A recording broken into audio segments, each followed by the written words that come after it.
دوسرا باب، ہندوستان کی جدید آریائی زبانیں۔ جدید آریائی زبانوں کی گروہ بندی۔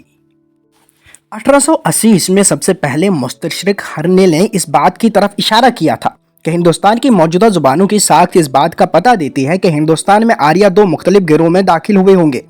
آریوں کا دوسرا گروہ پہلے گروہ کے کافی عرصے بعد آیا ہوگا، لیکن وہ ان سے ملتی جلتی آریائی زبانیں بولتا ہوگا۔ گریرسن ہرنلے کے اس نظریے کو جوں کا توں تسلیم نہیں کرتا۔ تاریخی ثبوت نہ ملنے کی وجہ سے وہ صرف ان گروہوں کے اختلاف زبان پر زور دینا کافی سمجھتا ہے، لیکن ہرنلے کے خیال میں آریوں کا دوسرا دل پنجاب کے میدانوں کو پار کرتا ہوا گنگا کی وادی تک جا پہنچتا ہے اور پہلے آریہ دل کو مشرق اور مغرب پیچھے کس طرح کی طرف دھکیل دیتا ہے۔ گریرسن اس تاریخی مفروضہ سے اختلاف کرتے ہوئے دوسرے پہلو کے امکانات کو لسانی دلیلوں سے اجاگر کرتا ہے۔ اس کے خیال میں نووارد آریہ اپنا راستہ بند دیکھ کر بہت ممکن ہے پہلے آئے ہوئے آریوں کے چاروں طرف نیم دائرے کی شکل میں پھیل گئے ہوں۔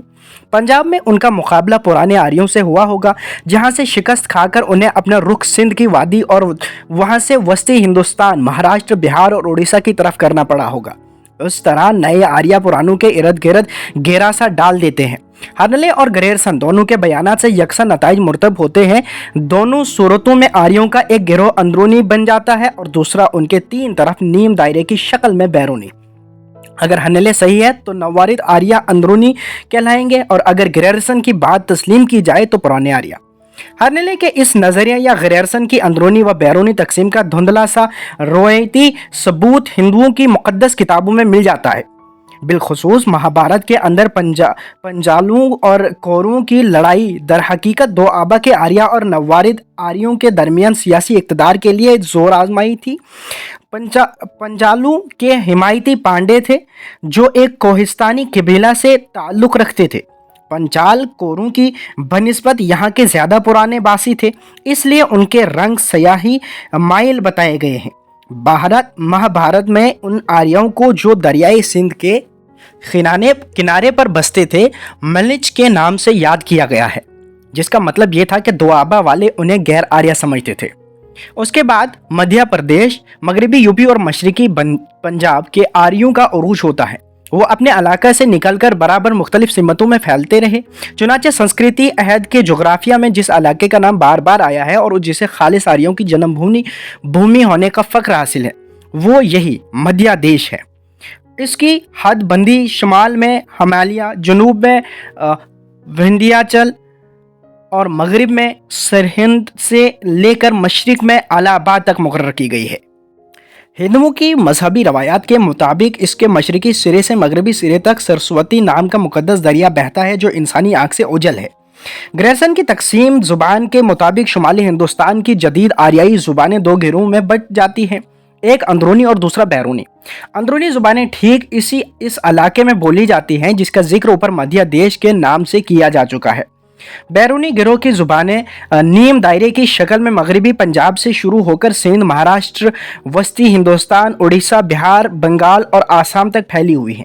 اس سلسلے کی کڑی صرف گجرات میں ٹوٹتی ہے۔ گجرات پر گریرسن کے خیالات میں متھرا والوں کا سیاسی اقتدار کافی عرصے تک رہا، لہٰذا وہاں کی زبان مدھیہ دیش کی زبان سے اس درجے متاثر ہوئی ہے کہ گریرسن موجودہ گجراتی کو اندرونی زبانوں کی صف میں جگہ دیتا ہے۔ گریرسن کی تقسیم زبان کا نقشہ۔ نمبر 1، بیرونی زبانیں۔ شمال مغربی شاخ، لہندہ مغربی پنجابی اور سندھی شمال مغربی شاخ میں آتی ہے۔ جنوبی شاخ میں مراٹھی آتی ہے اور مشرقی شاخ میں آسامی، بنگالی، اڑیا، بہاری بولیاں آتی ہیں۔ بہاری بولیوں میں بھوجپوری ہے وغیرہ وغیرہ۔ وسطی زبانیں اس میں پوربی ہندی آتی ہے اور اندرونی زبانیں مغربی ہندی، پنجابی، گجراتی، راجستھانی، بہلی، خاندیشی آتی ہے۔ پہاڑی زبانیں مشرقی پہاڑی یا نیپالی، درمیانی پہاڑی، مغربی پہاڑی۔ اندرونی اور بیرونی زبانوں کی یہ گروہ بندی گریرسن نے ہرنلے کے برعکس زبانوں کی ساخت اور ان کے کینڈوں پر غور کرنے کے بعد کی ہے۔ اس کے دلائل کا خلاصہ یہ ہے۔ نمبر 1، دونوں گروہوں کی زبانوں میں تلفظ کا بڑا فرق پایا جاتا ہے۔ مثلا اندرونی شاخ کی تمام زبانوں میں سین کا تلفظ صحیح ہوتا ہے، اس کے برعکس بیرونی زبانوں میں یہ عام طور سے شین میں تبدیل ہو جاتا ہے۔ قدیم ایرانی میں یہی سین ہے میں تبدیل ہو جاتا ہے تھا۔ مثلا سنسکرت، سپت، فارسی، ہفت، سندھ، سین، فے، ہند وغیرہ۔ لفظ کی یہ خصوصیت ہندوستان کی شمال مغربی بولیوں میں بھی پائی جاتی ہے۔ مغربی پنجابی اور سندھی میں کوس کا کوہ بن جاتا ہے۔ ادھر بنگالی اور مراٹھی میں سین ہمیشہ شین میں تبدیل ہو جاتا ہے، بلکہ مشرقی بنگالی اور آسامی میں تو یہ چے اور سین کی درمیانی آواز بن جاتا ہے۔ نمبر 2، اندرونی اور بیرونی زبانوں کے اسما کی شکلیں بھی مختلف ہوتی ہیں۔ تقریباً تمام اندرونی زبانوں میں ایسے حروف سے کام لیا جاتا ہے جو الفاظ کے ساتھ جوڑ دیے جاتے ہیں، مثلا کا، کی، کے، کو، سے، نے وغیرہ۔ لیکن بیرونی زبانیں ان کی بنسبت زیادہ ترقی کر چکی ہیں اور حالات تفصیلی انالیٹیکل سٹیج سے صورت ترکیبی سنتھیٹک میں پہنچ چکی ہیں۔ لسانیات کا یہ اہم اصول ہے کہ زبانیں پہلے حالت تفصیلی میں ہوتی ہیں اور اس کے بعد رفتہ رفتہ شکل بدل کر ترکیبی صورت اختیار کر لیتی ہیں۔ تقریباً تمام اندرونی زبانیں حالت تفصیلی میں ہیں۔ مثلا اردو میں حالت فاعلی کا کی کے لگا کر بنائی جاتی ہے۔ یہاں کا اسم سے الگ بھی ایک معنی رکھتا ہے، لیکن بنگالی بیرونی زبان میں یہی ایر لگا کر بنتی ہے اور یہ علامت اس وقت اسم کا ایک جزو بن جاتی ہے۔ نمبر 3، دونوں گروہوں کی زبانوں میں ایک اور بھی نمایاں فرق نظر آتا ہے۔ بیرونی زبانوں کے فعل ماضی سے اس کے فاعل کی تجنیس اور تعداد کا پتہ بھی چل جاتا ہے، لیکن اندرونی زبانوں میں ہر قسم کے فاعل کے ساتھ فعل کی ایک ہی شکل رہتی ہے۔ مثلا اردو میں میں گیا، تو گیا، وہ گیا، یہاں فعل گیا یکساں رہتا ہے، لیکن بنگالی کے لفظ ماری لام سے فوراً پتہ چل جاتا ہے کہ مارنے والا میں ہے، جبکہ اردو کے مارا سے یہ پتہ نہیں چلتا کہ میں نے مارا یا تو نے مارا یا اس نے مارا۔ گریرسن نے اس سلسلے میں تاریخی استدلال بہت کم پیش کیا ہے، صرف مذکورہ بالا لسانی مفروضات پر وہ زبانوں کی اس گروہ بندی کو صحیح سمجھتا ہے۔ لسانیات کی دنیا میں گریرسن کی تحقیق کے اس حصے سے جتنا اختلاف کیا گیا ہے اس کی نظیر نہیں ملتی۔ آریائی زبانوں کے نئے محققوں نے مبسوط لسانیاتی دلائل سے گریرسن کے اس نظریہ کا بطلان پیش کیا ہے۔ اس سلسلے میں ڈاکٹر چٹرجی کا نام پیش ہے۔ بی مزمدار کا خیال ہے کہ گریرسن ہندوستان کی قدیم زبانوں سے کما حقہ واقف نہ تھا، اس لیے اس کے لسانیاتی فیصلے قول فیصل کا حکم نہیں رکھتے۔ ان کا خیال ہے کہ گریرسن نے اپنے نظریے کی تائید میں فرہنگ اور صوتیات پر غیر معمولی زور دیا ہے، حالانکہ یہ حقیقت ہے کہ زبان کے کینڈے کو سمجھنے میں ان سے کہیں زیادہ مدد اس کے صرفی اور نحوی قاعدوں سے ملتی ہے۔ گریرسن کے بعض لسانی دلائل کا بطلان۔ نمبر 1، سین کا ہے میں تبدیل ہو جانا بیرونی زبانوں کی خصوصیت نہیں ہے۔ اس کی مثالیں خود مغربی ہندی خالص اندرونی زبان میں مل جاتی ہیں، جیسے سنسکرت تسیا، تس، تاس، تا، تا، تکو، تاہی وغیرہ برج بھاشا میں آج بھی بولتے ہیں۔ اسی طرح سنسکرت کریشتی، کرسدی، کرسی، کری، ہیسی، برنج، کری ہے برج بھاشا میں بن جاتا ہے۔ علاوہ ازیں بیرونی زبانوں میں اکثر جگہ اس کا استعمال پایا جاتا ہے، مثلا راجستھانی کرسی، لہندہ مغربی پنجابی کوریسی، کرے گا۔ اسی طرح تقریباً تمام جدید آریائی زبانوں میں اندرونی اور بیرونی دونوں اعداد کا سین ہے میں تبدیل ہو جاتا ہے، جیسے 11، 12، 74، 74، جسے گریرسن زبانوں کی اندرونی صف میں جگہ دیتا ہے کہ بعض بولیوں میں سین ہے میں تبدیل ہو جاتا ہے، مثلا سنسکرت سپت، اردو ساد، گجراتی ہا۔ نمبر 2، بیرونی زبانوں کی طرح مغربی ہندی میں بھی علامتوں کا خیال نہیں رکھا جاتا۔ بنگالی اور مراٹھی کی طرح اس میں بھی بعض اوقات لفظ کو توڑ مروڑ کر علامتوں کا مفہوم نکال لیا جاتا ہے۔ مثلا اردو میں آنکھوں بمعنی آنکھوں سے ہے، خسرو کو آنکھوں دیٹھا، امیر خسرو بمعنی آنکھوں سے دیکھا۔ پرانی اردو میں میں نے کی جگہ زیادہ تر میں استعمال ہوتا ہے تھا۔ ابرنج کی یہ روایت میر اور سودا کے زمانہ تک قائم رہی ہے۔ اسی طرح اردو میں وہ بھوکوں مر گیا برج بھاشا بھوکن مر گیو بمعنی بھوک سے مر گیا سے کا مفہوم ان جملوں میں چھپا ہوا ہے۔ اس کے برعکس لہندہ مغربی پنجابی میں، جسے گریرسن بیرونی زبانوں میں شمار کرتا ہے، علامتیں علیحدہ سے لگائی جاتی ہیں، مثلا گھوڑے کا یا گھوڑے نو बमानी घोड़े को इससे साबित हो जाता है कि जिन असूलों को बैरूनी ज़ुबानों की खसूसियत गर्दाना गया है वो थोड़ी बहुत अंदरूनी ज़ुबानों में भी पाई जाती है। बैरूनी ज़ुबानों में बाज़ खसूसियत ऐसी लिखी हैं जो जनूबी और मशरक़ी हिंदुस्तान की बैरूनी ज़ुबानों में तो मुश्तरक हैं, लेकिन मगरबी हिंदुस्तान की बैरूनी शाख में नहीं पाई जाती। मसलन इन ज़ुबानों में माजी मुतल्लक़ की अलामत लाम है। उठा के लिए मराठी उठेला, बंगाली उठेल, बिहारी उठल, आसामी उठल, उड़िया उठेला, लेकिन शुमाली व मगरबी हिंदुस्तान की अलामत माजी लाम नहीं बल्कि अलफ है, जैसे उठा, पड़ा, चला। चुनांचे हमें यहाँ ग्रेयरसन से इख्तलाफ करते हुए चटर्जी की इस राय से मुत्तफिक होना पड़ता है कि अंदरूनी बैरूनी ज़ुबानों की तकसीम लिसानी एतबार से इतनी ही महमिल है जितनी के तारीखी इस्तदलाल से। हम डॉक्टर चटर्जी के लिसानी नक्शे में थोड़ी सी तरमीम करने के बाद हिंदुस्तान की जदीद ज़ुबानों की गिरोबंदी हसब झेल तरीके पर करते हैं। मध्य प्रदेश की ज़ुबानें ख़ास मगरबी हिंदी है। दरमियानी ज़ुबानें, इसमें मध्य देश की ज़ुबान से गहरा रिश्ता रखने वाली ज़ुबानें आती हैं, जैसे पंजाबी, राजस्थानी, गुजराती, पहाड़ी बोलियां वगैरह। बैरूनी ज़ुबानों से गहरा रिश्ता रखने वाली ज़ुबान पूर्वी हिंदी है। शुमाली मगरबी हिंदुस्तान की ज़ुबानें, इसमें लहिंदा मगरबी पंजाबी में बोली जाती है, सिंधी आती है। मशरक़ी हिंदुस्तान की ज़ुबानें, इसमें बिहारी, उड़िया, बंगाली और आसामी आती हैं। जनूबी हिंदुस्तान की आरियाई ज़ुबानें, इसमें मराठी, मज़कूरा बाला ज़ुबानों की तफसीलात। शुमाली मगरबी हिंदुस्तान की ज़ुबानें, लहिंदा, ये मगरबी पंजाब की ज़ुबान है। इसके और मशरक़ी पंजाबी के हदूद कुछ इस तरह मिले हुए हैं कि बाज़ सरहदी अज़ला के अंदर दोनों में इम्तियाज़ करना दुश्वार हो जाता है। लहिंदा पर दूर दिया पिशाच ज़ुबानों का असर बहुत ज़्यादा पड़ा है। मगरबी पंजाब में कैखेई देश भी शामिल है, जहाँ कदीम ज़माने में पिशाची, पराक्रत और ब्राचब ब्रंच बोली जाती थी। लिहाजा मगरबी पंजाबी जाटकी, हिंदकी या उची के नामों से भी मशहूर है, लेकिन उनमें सबसे बेहतर नाम लहिंदा ही है। उसके मानी सिमत मगरब के हैं। लहिंदा में कोई अदबी कारनामा नहीं मिलता। ये अपनी कवायद और फ़रहंग दोनों एतबार से मशरक़ी पंजाबी से मुख्तलिफ है। इसका अपना रस्मुल ख़त लहिंदा है, लेकिन आजकल ये फ़ारसी रस्मुल ख़त में लिखी जाती है। नंबर 2, सिंधी। ये सूबा सिंध की बोली है। इसके बोलने वालों में मुसलमानों की तादाद बहुत ज़्यादा है, इसलिए इसमें अरबी फ़ारसी के अल्फाज बकसरत इस्तेमाल किए जाते हैं। इसका रस्मुल ख़त भी अरबी है। इसकी 5 बोलियां हैं, जिनमें वस्ती इलाके की बचोल बोली ने थोड़ी बहुत अदबी हैसियत इख्तियार कर ली है। सिंध को पुराने ज़माने में ब्राचब देश कहा जाता था, इसलिए मौजूदा सिंधी का ताल्लुक ब्राचब अपभ्रंश से है। आरियाई ज़ुबानों में यह वाहिद ज़ुबान है जिस पर अरबी के बराह रास्त असरात पड़े हैं। लहिंदा और सिंधी दोनों दो आबा की ज़ुबानों से बिल्कुल मुख्तलिफ हैं, इसलिए उर्दू के आगाज़ का सिलसिला इन ज़बानों से नहीं मिलाया जा सकता। गो मुसलमान अव्वल इन्हीं ज़बानों के इलाके में दाखिल हुए थे। जनूबी हिंद की आरियाई ज़ुबान मराठी महाराष्ट्र की ज़ुबान है।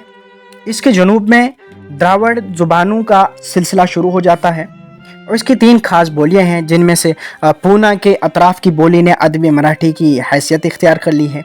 इसका रस्मुल ख़त देवनागरी है। अदबी सरमाया के एतबार से हिंदुस्तान की मुमताज़ तरीन ज़बानों में शुमार की जाती है। हिंदुस्तान की जदीद आरियाई ज़ुबानों में गुजराती के अलावा मराठी एक ऐसी ज़ुबान है जिसमें सिग़ाए तस्नीया मिलता है। ये पंजाबी और गुजराती की तरह ब्रिज भाषा के बरअक्स वाव और बे के तलफ़ुज़ में फ़र्क करती है। मगरबी हिंदी की तरह अस्मा का इख्तिताम इसमें भी अलफ पर होता है और जमा ए जोड़कर बनाई जाती है। दखनी की साख्त पर दाख्त में इसका हिस्सा सिर्फ इस कदर है कि इसके बाज़ अस्मा, हरफ और अफ़ाल दखनी में मुस्तमिल हैं। मसलन केतक, कई एक कुतुब, मिस्त्री, बिस्ला, बैठा, बसलाना, बिठाना। और दखनी के खलीदी लफ्ज़ नकू नहीं और चे, ताखीदी एच, आप ही, खराज, खुदाही वगैरह दखनी में संस्कृत और अपभ्रंश के अल्फाज का जो आम रुझान मिलता है, उसकी तायीद मराठी ने भी की है। मशरक़ी हिंदुस्तान की ज़ुबानें। नंबर 1, आसामी। आसामी पर हिंदुस्तान की आरियाई ज़ुबानों का सिलसिला मशरिक़ में ख़त्म होता है। उड़िया की तरह आसामी भी बंगाली की बहन है, ना कि बेटी। अगरचे आसामी कवायद बंगाली से ज़्यादा मुख्तलिफ नहीं, लेकिन दोनों के अदबी रुझानात में काफ़ी इख्तलाफ पाया जाता है। नंबर 2 बंगाली। ये रियासत बंगाल और बांग्लादेश की ज़ुबान है। देहाती बंगाली और शहरी बंगाली में ज़मीन और आसमान का फ़र्क है। अदबी बंगाली में संस्कृत के खालिस अल्फाज की जितनी भरमार मिलती है, इसकी मिसाल अगर हिंदुस्तान की किसी दूसरी ज़ुबान में मिलती है तो वो नई हिंदी है। अदबी ज़ुबान की न्यू बंगाली के इस रूप में पर है जो जोगली के आसपास जो 20 परगना में बोली जाती है। नोट: परगना पहले ज़माने में इलाके को गिना जाता था, उसमें गांव आते थे। बंगाली सूतिया की खुसूसियात ये हैं कि का, ओ, अलफ और सीन का शीन हो जाता है। बंगाली रस्मुल ख़त बरामी ही की एक शक्ल है। नंबर 3 उड़िया। ये उड़ीसा कदीम उत्कल देश में बोली जाती है, इसलिए इसको उत्कली या उड़ी भी कहते हैं। उड़िया रस्मुल ख़त बहुत मुश्किल है, इसकी क़वाइद बंगाली से बहुत मिलती जुलती है, इसलिए बंगाल के पंडित अरसा तक इसे बंगाली ज़ुबान की एक बोली गर्दानते रहे, लेकिन यह सियासी मसलहत और लिसानी गलती थी। उड़िया दरअसल बंगाली के साथ साथ 12वीं सदी ईस्वी में मागधई अपभ्रंश से जन्म लेती है। बंगाली और उड़िया का रिश्ता माँ बेटी का नहीं, बहनों का है। मराठों के सियासी इक़्तिदार की वजह से इसमें मराठी के अल्फाज भी कसरत से मिलते हैं। नंबर 4 बिहारी। तमद्दनी एतबार से शोबा बिहार का ताल्लुक यूपी से रहा है, लेकिन लिसानी एतबार से इसकी बोलियां बंगाली से ज़्यादा करीब हैं। बंगाली, उड़िया और आसामी की तरह इसकी पैदाइश भी मागधई अपभ्रंश से हुई है, बल्कि एक लिहाज से ये मागधई अपभ्रंश की सच्ची जानशीन है, क्योंकि ये उसी इलाके में बोली जाती है। बिहारी की 3 बोलियां काबिल ज़िक्र हैं। नंबर 1 मैथिली, जो गंगा के शुमाल में दरभंगा के आसपास बोली जाती है। नंबर 2 मगही, जिसका मरकज़ गया और पटना समझना चाहिए। नंबर 3 भोजपुरी, जो यूपी की गोरखपुर और बनारस की कमिश्नरों और बिहार के शाहाबाद, चंपारण वगैरह के अजला में बोली जाती है। इनमें मैथिली और मगही एक दूसरे से करीब और भोजपुरी दोनों से किसी कदर मुख्तलिफ है। डॉक्टर चटर्जी भोजपुरी को मैथिली और मगही से इस कदर मुख्तलिफ मानते हैं कि वो उसे बिहारी बोलियों से अलहदा शुमार करते हैं। बिहार में 3 रस्मुल ख़त राइज हैं। लिखाई छिपाई में देवनागरी इस्तेमाल होता है। आम तहरीरों में कैथी रस्मुल ख़त बरता जाता है। उनके अलावा मैथिली ब्राह्मणों का एक रस्मुल ख़त भी है जिसे मैथिली कहते हैं, जो बंगाली रस्मुल ख़त से मिलता जुलता है। इस इलाके की अदबी ज़ुबानें उर्दू और हिंदी हैं। मशरक़ी हिंदुस्तान की ज़ुबानों से गहरा रिश्ता रखने वाली ज़ुबान मशरक़ी हिंदी, मशरक़ी या यूरोपी हिंदी जैसा कि नाम से जाहिर है, मगरिबी हिंदी के पूरब में बोली जाती है। ये अपनी बाज़ खुसूसियात के लिहाज से मगरिबी हिंदी से मिलती जुलती है और बाज़ दूसरी खुसूसियात के लिहाज से बिहारी से, लेकिन इसका गहरा रिश्ता मशरक़ी हिंदुस्तान की ज़ुबानों बिहारी, बंगाली वगैरह ही से है। इसकी 3 खास बोलियां हैं: अवधी, बघेली, छत्तीसगढ़ी। कोसली और अवधी का दूसरा नाम है कैलाग, और ग्रेयरसन ने सबसे पहले मशरक़ी हिंदी को एक अलहदा ज़ुबान की हैसियत दी है। इससे कबल उसे हिंदी ही की एक शाख समझा जाता था। इसके अफ़ाल पर मगरिबी हिंदी का असर साफ नज़र आता है, लेकिन अस्माए और ज़माइर के एतबार से ये हिंदुस्तान की मशरक़ी ज़ुबानों से ज़्यादा करीब है। ये नागरी रस्मुल ख़त में लिखी जाती है। मगरिबी अवधि में फ़ेल की मामूली शक्ल ब्रिज भाषा की तरह होती है, जैसे आउन, जाउन, करन, लेकिन मशरक़ी अवधि में फ़ेल के आखिर में बे आता है, जैसे आब, जाब, करब। फ़ेल माजी के लिए इसमें मशरक़ी हिंदुस्तान की दीगर ज़ुबानों की तरह सीन आता है, जैसे मारियस, कैसस वगैरह। मशरक़ी हिंदी की सबसे अहम बोली अवधी को हिंदी अदब में एक ख़ास मर्तबा हासिल है। इसके 2 मशहूर शायर मलिक मोहम्मद जायसी और तुलसीदास हैं, जो हिंदी अदब की आफ्ताब व महताब हैं। मध्य देश की ज़ुबान से गहरा रिश्ता रखने वाली ज़ुबानें पहाड़ी बोलियाँ। पूर्वी पहाड़ी, ये नेपाल में बोली जाती है। इसको नेपाली परबतिया, गोरखाली और सुखकरा भी कहते हैं। उसका सबसे निखरा काठमांडू की घाटी में बोला जाता है। ये देवनागरी रस्मुल ख़त में लिखी जाती है। दरमियानी पहाड़ी, इसकी 2 शक्लें हैं। एक कामयानी, जो अल्मोड़ा नैनीताल के अजला में बोली जाती है, दूसरी गढ़वाली, जो रियासत गढ़वाल और मसूरी के पहाड़ी इलाके में बोली जाती है। मगरबी पहाड़ी, इस जुबान की कई बोलियां हैं जो शिमला और उसके आसपास के पहाड़ी इलाके में बोली जाती हैं। इस इलाके में तकरीबन 20 बोलियां राइज हैं। इनमें तहरीरी अदब नहीं मिलता। मज़कूरा बाला सब पहाड़ी ज़ुबानें राजस्थानी से बहुत ज़्यादा मिलती जुलती है। ख़ासतौर से दरमियानी पहाड़ी का ताल्लुक जयपुरी और मगरबी पहाड़ी का ताल्लुक मारवाड़ी से ज़्यादा करीब मालूम होता है। इसकी वजह यह बताई गई है कि मुसलमानों के अहद में अक्सर राजपूत कबाइल राजपूताना से निकलकर यहाँ बस गए थे। इसी वजह से यहाँ की बोलियों पर राजस्थानी ज़ुबान का गहरा असर पड़ा। गुजराती, गुजराती ज़ुबान का ठियावाड़, काठियावाड़ रियासत बड़ौदा और इसके आसपास के अजला में बोली जाती है। इसकी मुख्तलिफ बोलियों में दूसरी ज़ुबानों की तरह ज़्यादा इख्तलाफ नहीं पाया जाता। गुजराती ज़ुबान का ये नाम गुजरों की निस्बत से है जो 400 ईस्वी था 600 ईस्वी हिंदुस्तान के मुख्तलिफ शोबों में बाहर से आकर बस गए थे। पंजाब के 2 शहर गुजरांवाला और गुजरात के नाम इन्हीं को गुजरों की निस्बत से पड़े हैं। ये गुजर बाद को गुजरात में भी जाकर बस गए थे। मगरबी हिंदी, राजस्थानी और पंजाबी की तरह गैरसन गुजराती को भी अंदरूनी ज़ुबानों के फहरिस्त में जगह देता है। दरअसल गुजरात की असल ज़ुबान बैरूनी शाख से ताल्लुक़ रखती थी, जिसके बाज़ लिसानी असरात अब तक इस ज़ुबान में पाए जाते हैं। मसलन सीन और हे के तलफ़ुज़ का अदा न कर सकना, अस्माए की गैर फ़ाइली हालत में का बरकरार रखना, माजी मुतल्लक में लाम अलामत का मराठी और मशरकी हिंदुस्तान की ज़ुबानों की तरह इस्तेमाल।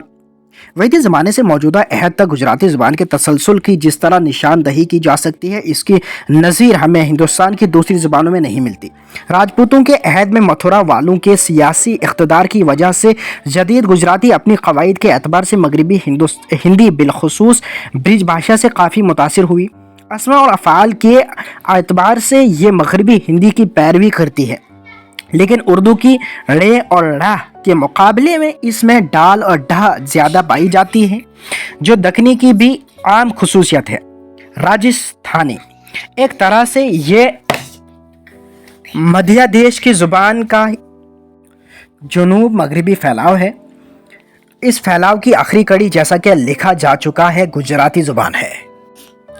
जिस इलाका में आजकल पंजाबी, मशरकी, गुजराती और राजस्थानी ज़ुबानें, जिनका शुमार ग्रेरसन अंदरूनी ज़ुबानों में करता है, बोली जाती हैं, वहाँ कदीम ज़माने में बैरूनी शाख की ज़ुबानें राइज थी। रफ्ता रफ्ता सियासी फतूहात की बिना पर अंदरूनी ज़ुबानों ने इन इलाकों की ज़ुबानों को ढकेलना शुरू किया, लेकिन गुजराती और पंजाबी की तरह राजस्थानी में भी बैरूनी ज़ुबानों के बाज़ निशानात पाए जाते हैं।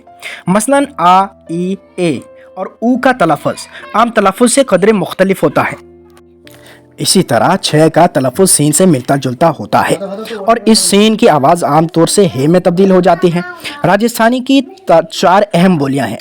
नंबर 1 मारवाड़ी या मेवाड़ी, ये जोधपुर, बीकानेर, जैसलमेर और अवधेपुर की रियासतों में बोली जाती है। नंबर 2 मालवी, इसका मरकज़ साबिक रियासत इंदौर था। नंबर 3 जयपुर, ये जयपुर की कोटा और बूंदी के इलाकों में बोली जाती है। नंबर 4 मेवाती, यह अलौर और दिल्ली के जनूब में गुड़गांव में बोली जाती है। कदीम उर्दू की साखत पर्दाख्त में इसका भी हिस्सा रहा है, हालांकि इस पर तहकीक कम हुई है क्योंकि अदबी एतबार से यह बोली कोई अहमियत नहीं रखती। उर्दू पर भांगड़ू ज़ुबान के असरात के सिलसिले में किसी अगले बाब में इसके लिसानी असरात को भी पहचानने की कोशिश की गई है। राजस्थानी के इलाकों में उर्दू हिंदी अदबी ज़ुबानों की हैसियत से राइज है और इसका कदीम अदब ज़्यादातर मारवाड़ी में मिलता है। पुरानी मारवाड़ी और गुजराती में बहुत कम फ़र्क है। इसका कदीम अदब डिंगल ब्रिज भाषा पिंगल के नाम से मशहूर है। जयपुरी में अदब मिलता है। दादो दयाल और उनके चेलों ने इसी में शायरी की है। इन चारों बोलियों की साखत पर गौर करने से मालूम होता है कि जयपुरी और मारवाड़ी गुजराती से, मेवाती ब्रिज भाषा से और मालवी बंदेल कंडी से मिलती जुलती है। राजस्थानी के बेशतर अफ़आल मगरबी हिंदी की नहज पर होते हैं। ब्रिज भाषा की तरह मुस्तकबिल के लिए इसमें भी 2 अलामतें मुस्तअमिल हैं, हूँ और को। یہاں یہ ذہن میں رکھنا ضروری ہے کہ علامت مستقبل غاف جسے پروفیسر شیرانی پنجاب کی خصوصیات بتاتے ہیں، غو یا غاف کی شکل لے کر بھیج اور راجستھانی کی بعض بولیوں میں بھی مستعمل ہے، لیکن جملوں کی ترتیب، الفاظ کی دور و بست اور بعض صرفی و نحوی قاعدوں کے اعتبار سے اس میں اور گجراتی میں غیری مماثلت دکھائی دیتی ہے۔ پنجابی لفظ پنجابی کا اطلاق عام طور پر ان تمام بولیوں پر کیا جاتا ہے جو دریائے سندھ سے لے کر ضلع امبالہ تک بولی جاتی ہیں۔ سب سے پہلے گریرسن نے اپنے لسانی جائزے میں اس بات کو واضح کیا تھا کہ لاہور کے مغرب میں جو زبان بولی جاتی ہے وہ اپنی ساخت کے اعتبار سے اندرونی بولیوں سے بالکل مختلف ہے۔ وہ اس زبان کو لہندہ یا مغربی پنجابی کا نام دیتا ہے اور اسے بیرونی زبانوں کی فہرست میں رکھتا ہے۔ اس طرح اس نے مغربی پنجابی اور پنجابی مشرقی میں امتیاز کیا ہے۔ پنجابی پورے پنجاب کی زبان نہیں، یہ مشرقی پنجاب، ریاست بیکانیر کے شمالی اضلاع اور ریاست جموں کے جنوبی اضلاع کی زبان ہے۔ مغرب میں یہ لہندہ یا مغربی پنجابی، شمال اور مشرق میں پہاڑی زبانوں اور جنوب میں باگر اور بیگانیری بولیوں سے گھری ہوئی ہے۔ مشرق میں اس کے حدود مغربی ہندی کی دو بولیوں یعنی کھڑی بولی اور بانگڑو ہریانوی سے ملتے ہیں۔ چنانچہ مشرقی امبالہ کرنال ریاست پٹیالہ ضلع حصار کے مشرقی حصے روہتک گوڑگاؤں اور ریاست دہلی کی زبان پنجابی نہیں بلکہ کھڑی بولی ہندوستانی یا ہریانوی ہے۔ ان علاقوں کو چھوڑ کر ہم کہہ سکتے ہیں کہ سارے مشرقی پنجاب کی زبان پنجابی ہے۔ پنجابی اور مغربی ہندی کی بولیوں کے درمیان حد بندی دریائے گھگر سے کی جا سکتی ہے۔ دریائے گھگر کے مشرق میں چند سکھ آبادیوں کو چھوڑ کر باقی سارے علاقے کی زبان کھڑی بولی یا بانگڑو ہریانوی ہے۔ پروفیسر محمود شیرانی نے پنجاب میں اردو لکھتے ہیں وقت اس لسانی حقیقت کو بالکل فراموش کر دیا ہے کہ گجراتی اور راجستھانی کی طرح پنجابی زبان کا تعلق بھی قدیم زمانے میں زبانوں کی بیرونی شاخ سے تھا جس کے نشانات جدید پنجابی تک میں ملتے ہیں۔ اس کے ساتھ ساتھ موجودہ پنجابی کی ساخت اس بات کا بھی پتہ دیتی ہے کہ اس پر کسی زمانے میں مدھیہ دیش کی زبان جس کی نمائندہ بولیوں آج کل برج بھاشا اور کھڑی بولی ہیں کی چھاپ نہایت گہری پڑ چکی ہے۔ اس کا ثبوت ہمیں اس بات سے ملتا ہے کہ لہندہ اور پنجابی کے درمیان خط فاصل قائم کرنا دشوار ہے۔ دونوں زبانیں اس غیر محسوس طریقے پر گھل مل جاتی ہیں کہ گریرسن کو یہ کہنے میں ذرا پاک نہیں کہ دراصل کسی زمانے میں سارے پنجاب پر لہندہ کی ایک نہ ایک شکل چھائی ہوئی تھی جسے اندرونی زبان کے پیچھے ڈھکیلنا شروع کیا گیا اور رچنا دو آب تک ہٹا دیا۔ اس اندرونی زبان کے نشانات لہندہ میں سندھ ساگر دوآب تک پائے جاتے ہیں۔ اندرونی زبان کا رنگ جوں ہم مشرق کی طرف آتے ہیں گہرا ہوتا چلا جاتا ہے، اسی لیے پنجابی کو گجراتی اور راجستھانی کی طرح ملوں زبان مانا گیا ہے۔ گریرسن نے اپنی بعد کی تحریروں میں اسے صاف طور پر زبانوں کی درمیانی صف میں جگہ دی ہے۔ اس کی تائید میں اس تاریخی حقیقت کو ذہن میں رکھنا ضروری ہے کہ فتوحات کا بھاؤ ہمیشہ شمال مغرب سے دوآبہ کی طرف رہا ہے، لیکن سیاسی اقتدار کا مرکز ہر عہد میں گنگا جمنا کے میدانوں میں رہا ہے، جس کا لازمی نتیجہ یہ ہوتا رہا ہے کہ دوآبہ کی زبانیں اپنے تنگ علاقوں سے نکل کر آس پاس کی زبانوں پر چھاپا مارتی اور چھاپ چھوڑتی رہی ہیں۔ مسلم عہد میں تو پنجاب اور گجرات کی حیثیت ہمیشہ صوبوں کی رہی ہے جو مسد مراکز سے تمدنی اور لسانی اثرات قبول کرتے رہے ہیں۔ گریرسن کے خیال میں معیاری پنجابی باری دوآب کی بولی ماجہی ہے جس کا مرکز امرتسر ہے۔ یہ محض اتفاق تھا کہ اس زبان کے ابتدائی یورپی اسکالروں نے لدھیانہ کی زبان کو معیاری پنجابی مانا ہے۔ لدھیانہ عرصے تک انگریز مشنریوں کا اڈا رہا ہے، اس لیے انہوں نے قواعد لکھتے وقت وہیں کی زبان کو ملحوظ رکھا ہے۔ مخی آواز عام کا ذکر ان کی قواعدوں میں ملتا ہے، ماضی میں اس کا نام و نشان بھی نہیں ملتا، مخیل عام برج بھاشا میں بھی نہیں ملتا۔ البتہ کھڑی بولی مشرقی پنجاب اور بانگڑو ہریانوی کے علاقوں میں یہ سننے میں آتا ہے۔ بانگڑو سے منتقل ہو کر یہ راجستھانی میں بھی آ گیا ہے۔ ادبی اردو اور ہندی میں تو اس کا استعمال گنواروں سمجھا جاتا ہے۔ اس اعتبار سے اردو برج بھاشا کی پیرو ہے۔ اگلے ایپیسوڈ میں ہم پڑھیں گے مغربی ہندی اور اس کی بولیاں۔ تب تک دیجیے اجازت، خدا حافظ۔ اپنی سپورٹ کے لیے ہمارے چینل کو سبسکرائب ضرور کریں۔ خدا حافظ۔